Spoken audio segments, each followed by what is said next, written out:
We've seen and heard the Green Brigade statements against Police Scotland, but now it's time for the other side of Glasgow's, because Union Bears are here with a statement of their own. Welcome back to Fog Football. Not exactly 4 pages worth like the Celtic one, but we'll dive into it nonetheless, and then we'll discuss it a wee bit at the end. And I quote, "Last Sunday, our supporters endured a flagrant and unwarranted abuse of power through Police Scotland's deployment of Section 60 authority, an action we believe was unlawful. Despite repeated attempts to liaison with Rangers, it has been made clear that they have no desire to engage with their supporters in any meaningful way. The club's silence speaks volumes. They appear solely interested in demonising supporters rather than standing in their defence. We have now pursued legal advice for all those subjected to this overreach and have formally challenged both the legitimacy of implementing this Section 60 order without proper justification and the questionable legality of the search and seizure tactics employed.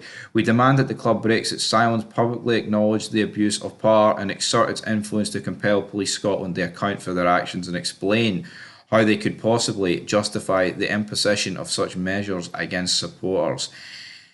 End of quote. Union Bears, no surrender. So, I tell you what though, right? I mean, obviously it's a bit different with Celtic, because that appears to have been a lot more Green Brigade members than Union Bear members, but the statement's pretty much the same thing. Like, Celtic fans are raging because their board didn't, help them, and the Union Bears are raging because the Rangers board is pretty much ignoring them.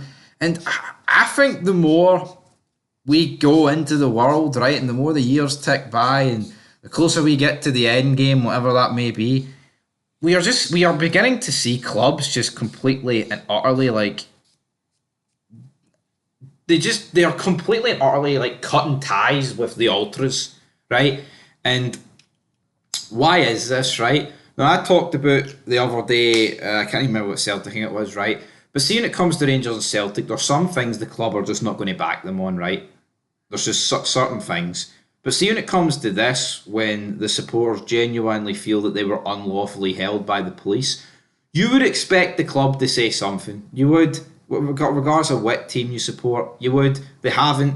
Obviously, Rangers released that statement, but there was no mention of this during that. So I think that's what the Union Bears' beef here is.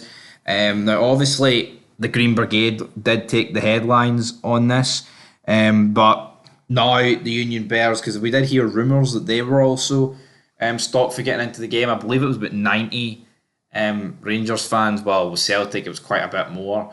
I mean, I know people are having a go like, you shouldn't be stopped and searched on the way into a football game. Here, in an ideal world, you shouldn't be.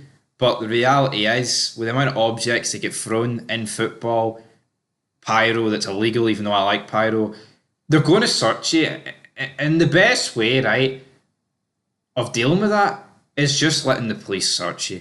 You know what I mean? I've been... See, when you're on a plane, you're getting on a boat, right? You get like the odd search. Some places are more lenient than others, right?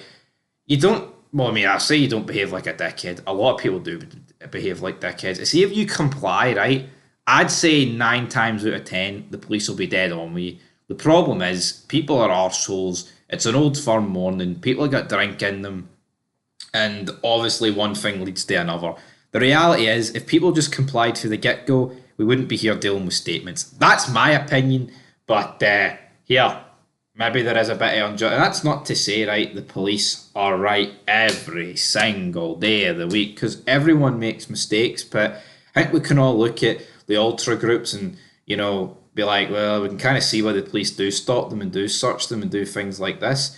Doesn't change the fact that they provide a great atmosphere at games and things like that. But reality is, you can definitely see the other side of the coin. Why the police stop and search these guys and holding them for 5 hours. Yeah, I don't think that's right in cases like that and denying them into the game. But if the supporters, the ultras are not complying with the police's demands when it comes to a search that's been authorised. And you can see both sides of the arguments, man. You could discuss and debate this all day, but the reality is See if you're a law-abiding citizen and you're not carrying any objects into a game that you shouldn't be, and you get searched and you get fined with nothing on you, you'll be all right. I think that's the thing. But yeah, that's just me. Till next time, peace.